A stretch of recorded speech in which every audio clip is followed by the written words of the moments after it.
Stan Gibilisco here with a little discussion of a topic that sooner or later everybody who owns a motor vehicle is going to come up against. And that particular topic is charging an automotive battery after it's gone south. That means to say malfunctioned. So that you may have time to get it to the shop to get a new battery. I recently had that experience, and I have described how to deal with such a situation in my book, Making Everyday Electronics Work, published by McGraw-Hill in the late summer of 2013. So with that, let's just cut to the chase. Here's the first item that you're going to need in every motor vehicle, whether it be a small car, anything that has a battery. If it's got a battery that starts your engine, that starts your internal combustion engine. Remember those old things? Those things that burnt up demised dinosaurs? Fossil fuels, in other words. Any car that has, or truck, small truck, that has an internal combustion engine is going to have a battery that needs to deliver a lot of current in a very short time in order to make it start. And if that battery for some reason or another fails to retain its ability to deliver that current when you need it to, you're going to need this particular thingy here. You've seen these, haven't you? Jumper cables. And for size comparison, here is a gallon jug of windshield washer fluid, almost empty. You can see just a little bit of that purple stuff down in there. Get the kind, if you live up north like I do, get the kind that won't freeze on you when it gets to be really cold. That's this kind of stuff here. And there's some good stuff too that's got a special formula that'll help wash off the bugs as they spatter against your windshield in certain parts of the country. One of the interesting things about Dakota Territory, South Dakota specifically, is as you're driving east in the summer, when you cross the Missouri River, big muddy, to get from what they call West River to East River, that's when all the bugs start hitting your windshield. That's when all the bugs start hitting, and that's when you're going to need power wash windshield fluid, and you're also always going to want to have jumper cables, be it summer or winter, spring or fall. There's a red cable and a black cable, and they're bound together. They're very heavy-duty wires because they need to carry a lot of current. Note that copper, brand new shiny copper. It's important to keep those clips clean, and so that you will get a good connection when you need it. And sooner or later you will. And I did one day, and I discovered that I was very grateful to have these jumper cables in my vehicle because it saved me quite a lot of inconvenience. I was able to have someone give me a jump so that I could get my vehicle home and charge it up, charge the battery up at least enough so that I could get it down to, in this case, Walmart the next day to get a new battery, which it indeed did need. Here's a battery charger that looks just about like the one that I used. In fact, I had to borrow a neighbor's charger in order to charge my battery because I didn't have one, but I bought one as soon as I was done with this experience. I got that vehicle home after getting it jumped. Now in this book, starting on page 128, it describes in detail the process that you need to follow to jump start your car or truck, and it's very important that you connect those jumpers up correctly and in the proper sequence.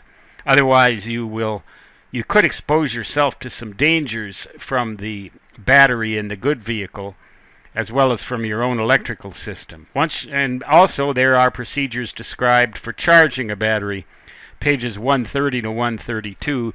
And here's a typical charger. You plug it into your 117 volt utility wall outlet with this little plug right there.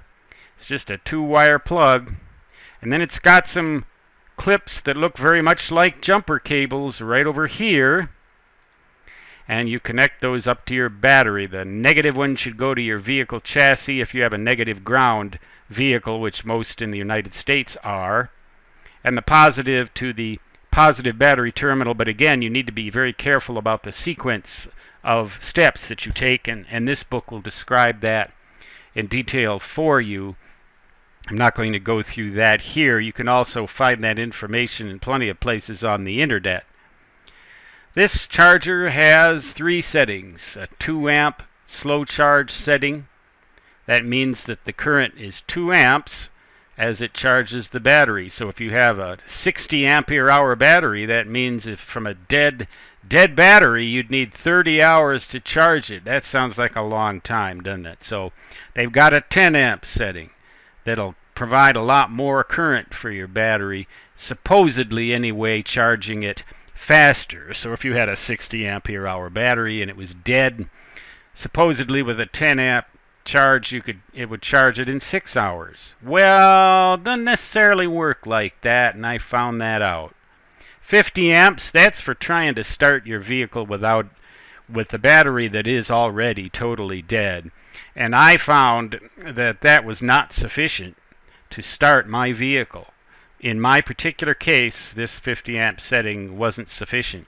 So I set that charger on 10 amps, figuring, a couple hours it'll charge that battery up, top it off, at least long enough to get it down so that I can get the battery checked and get a new one. Well, it didn't charge, and it didn't charge, and I thought, this is just great, My vehicle's in the garage, battery side facing towards the wall.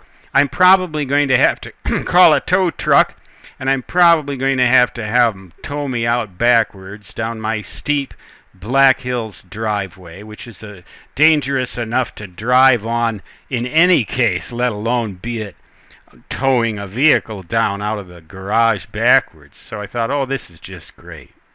I wish I'd parked it the other way around or something, but I didn't think, So I thought, well, what the heck? Let's try the 2 amp.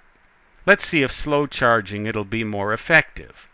That's this little 2 right over here. And this is not, of course, not the only type of charger you can get, but this is the one that I got. I forget the brand name, and I can't read it off of here. So I connected it up. This was my neighbor's charger, but mine is just like his. Connected it up at the 2 amp setting and left it there for 3 or 4 hours. Sure enough, started right up. So here's the moral to this story, or the message that I want to send you, is slow charging is best. If you can always do it,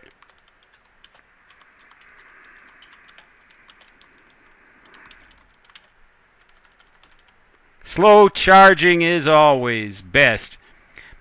If you can't slow charge, you can try a quick charge, but I can't guarantee you that it's going to work.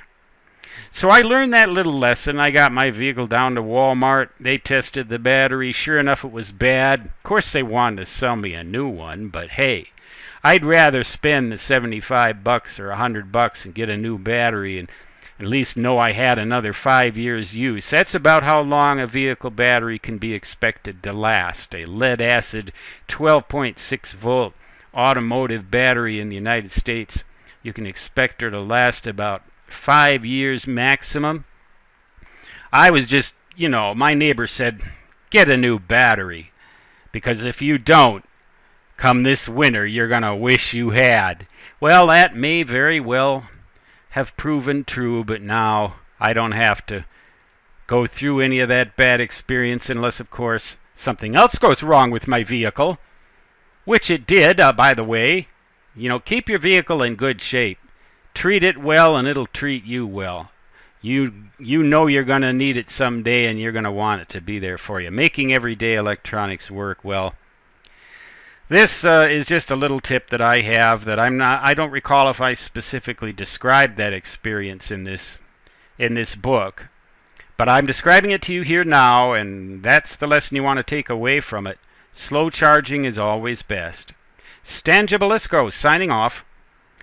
Once again from the Black Hills of Dakota Territory, United States of America. So long.